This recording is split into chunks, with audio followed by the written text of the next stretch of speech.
자, 10억짜리 집이 있다라고 할 때 10% 계약금만 있으면 되고요. 40%를 대출로 채우고요. 나머지 50%는 주택금융공사에서 일종의 투자를 하는 거예요. 그럼 여기서 집값이 올랐어요. 집값이 오르면 지분에 따른 수익 배분을 가져갑니다. 그러면 손실이 나면 어떻게 하느냐? 주택금융공사가 손실을 가져가는 거죠. 만약에 집값이 막 전체적으로 우리나라 집값이 하락을 해요. 그러면 그 손실분을 금융공사가 다 떠안게 되잖아요. 왜 손실을 떠안게 됐을까요? 이 구조를 기획한 사람 입장에서는 자, 손실이 될 거냐 안 될 거냐를 고민하기보다 야, 손실을 안 만들어 버리면 됩니다.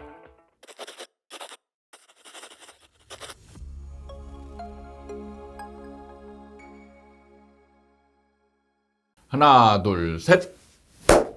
안녕하세요. 아파트 사이클 연구소 소장 이현철입니다. 오늘은 지분형 모기지 정책에 대해서 심도 있게 얘기를 해볼까 합니다. 지분형 모기지 정책이 나오고 나서 댓글에도 많은 반향들이 있었습니다.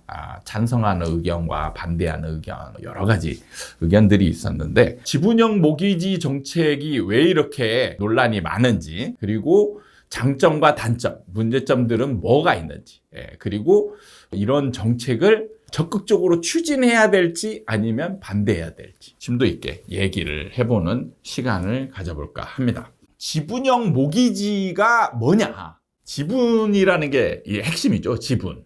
주택금융공사가 여러분이 집을 살 때 지분 참여자로 들어가겠다라는 일종의 수익을 공유하겠다. 이겁니다. 그리고 매수를 하고자 하는 사람 입장에서는 작은 자본으로 내 집 마련을 해서 수익도 누리고, 자, 10억짜리 집이 있다라고 할 때 집을 사려고 하는 사람은 일단 최소 비용이 어느 정도냐면 10%만 있으면 돼요. 10% 계약금만 있으면 되고요. 40%를 대출로 채우고요.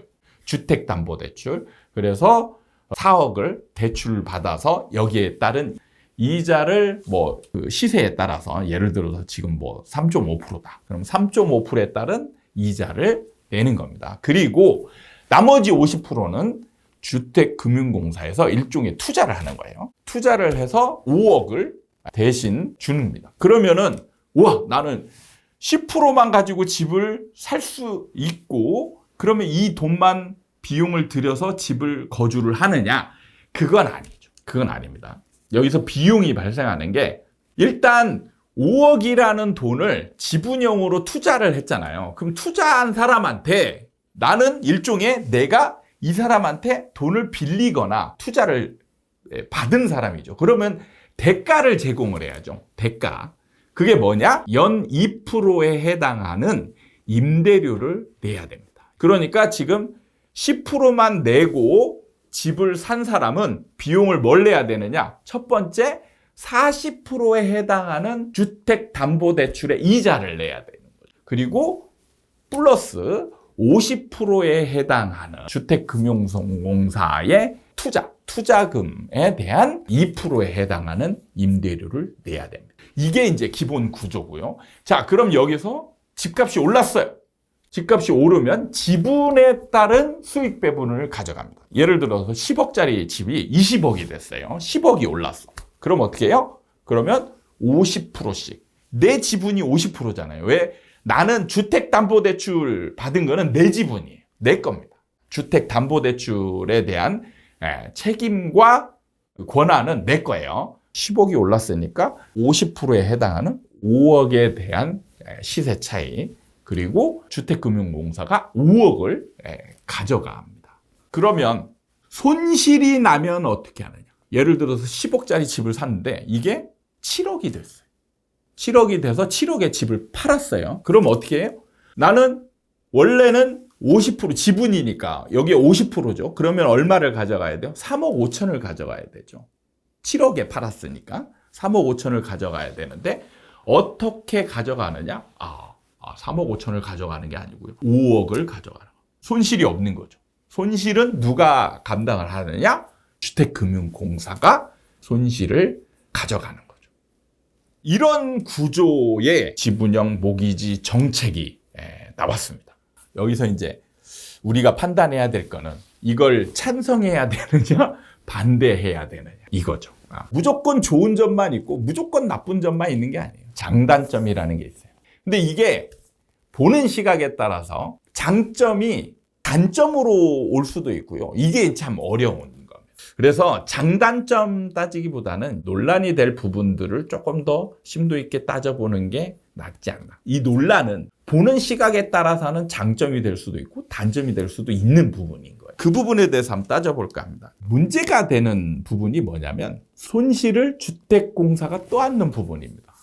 그러면 자, 매수자 입장에서는 손실이 생기지 않으니까 아주 좋겠죠. 아주 좋을 겁니다. 그래서 적극적으로 매수를 하고자 하는 사람 입장에서는 찬성을 할 수 있는 부분이에요. 근데 자, 집을 살 생각이 없거나 그 아파트 그 해당하고 상관이 없는 사람 입장에서는 자, 손실이 날 경우를 걱정하지 않을 수 없죠. 왜냐하면 만약에 집값이 막 전체적으로 우리나라 집값이 하락을 해요. 그러면 그 손실분을 금융공사가 다 떠안게 되잖아요. 그러면 주택금융공사가 부도가 나거나 결국엔 뭐예요?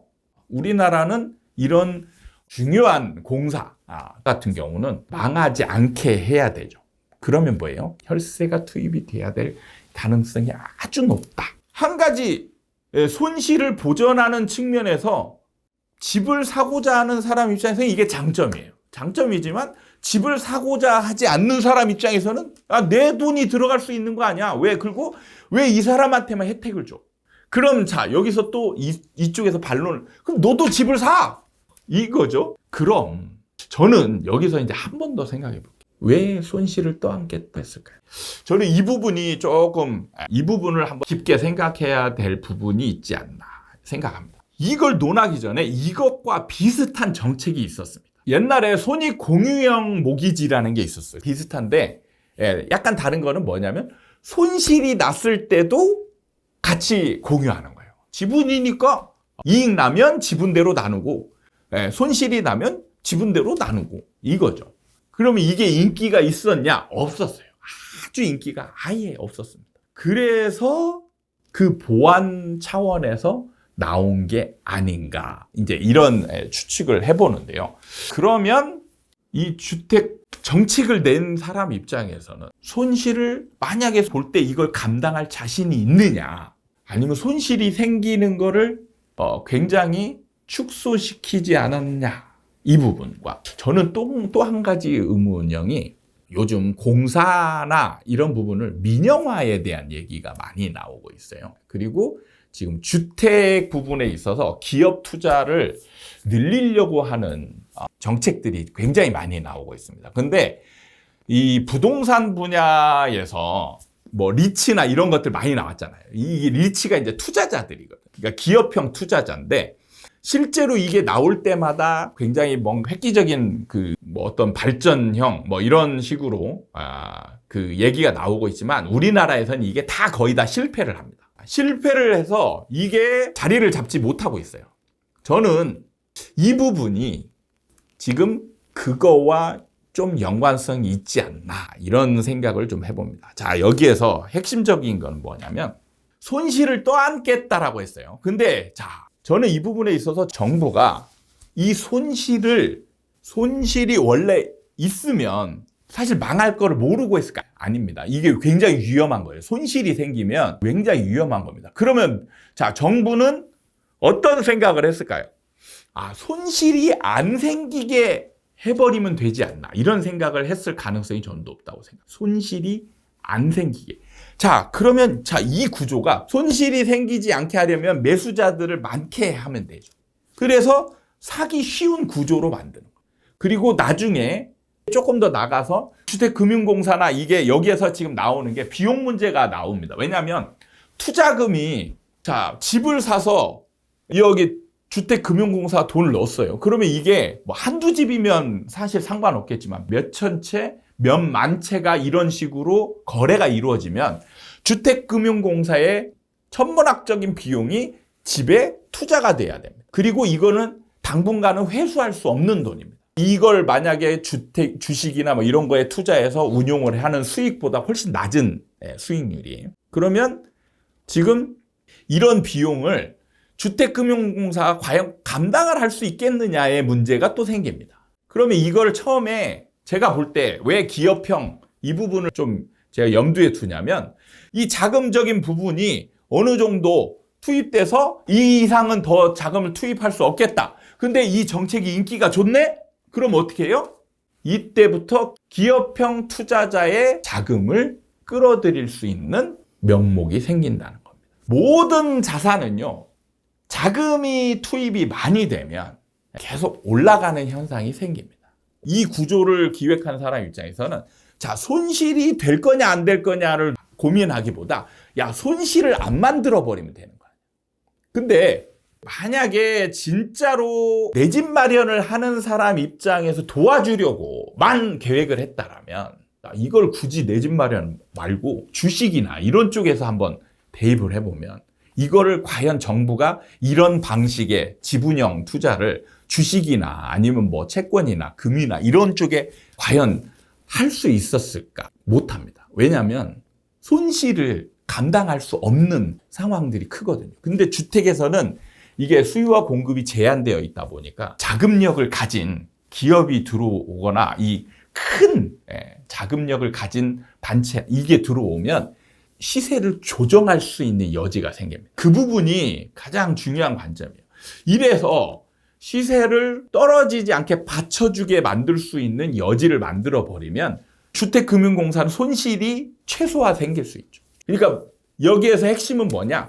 집값을 떨어뜨리지 않겠다라는 어떤 강력한 의지가 들어가 있을 수도 있어요. 그런데 이제 문제가 있습니다. 집값이 계속 올라가면요. 문제는 집은 필수품이잖아요.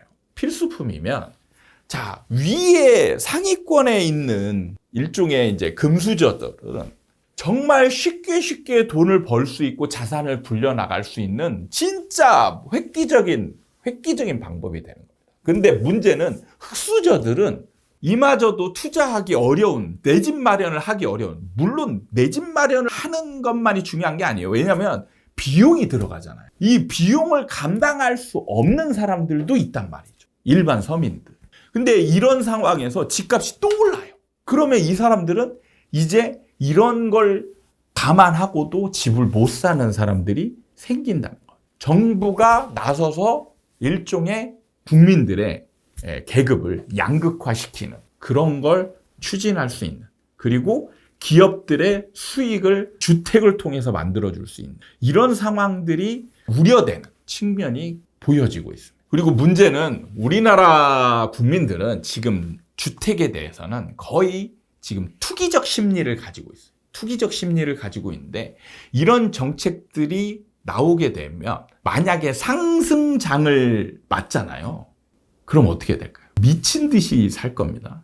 그 폭등 구간이 어마어마하게 커질 수 있어요. 그럼 이걸로 끝이냐? 이게 수요라는 거는 땡겨오는 투기 시장에서는 있는 수요가 골고루 이루어지는 게 아니에요. 이 폭등 구간에서는 잠재적 수요가 땡겨져 와서 수요로 돌변합니다. 그러면서 가격이 올라가거든요. 그러면 어떻게 돼요? 폭등하게 되면 그 이후에 다시 폭락하는 구간이 나올 수 있어요. 나라를 굉장히 혼란으로 이끌 가능성이 굉장히 많다는 거예요. 그럼 또 그때 가서 폭등의 원인이 되는 이런 정책은 또 폐기하겠다.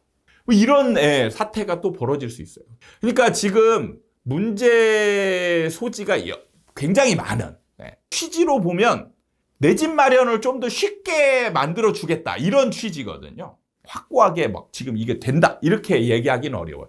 가능성이 많은 의구심이 드는 상황들이 많다라는 거예요. 이런 것들을 필수품을 두고 필수품이기 때문에 저는 좀 신중해야 되지 않느냐라는 생각을 가집니다. 왜냐하면 주택은 공급이 굉장히 제한되어 있는 특수한 물건이에요. 이런 거를 여기에 실험 정신이 들어가 있는 정책들을 함부로 썼다가 나라가 뒤집어지면 되돌리기 어려운 상황으로 갈 수 있다라는 거예요. 그냥 단순히 내 개인적인 측면에서 이런 것들이 좋냐 나쁘냐를 따질 게 아니라 정책이라는 거는 국가적인 전체 국민들에게 어떻게 골고루 혜택이 돌아가거나 공평하게 뭔가가 이루어질 수 있는 그런 상황이 만들어져야 하는데, 이런 거는 특수한 계층, 특히 상위권에 있는 계층들에게 많은 도움을 주지만 오히려 밑에 있는 흑수저들, 그러니까 이 정책이 흑수저를 도와주는 정책이지만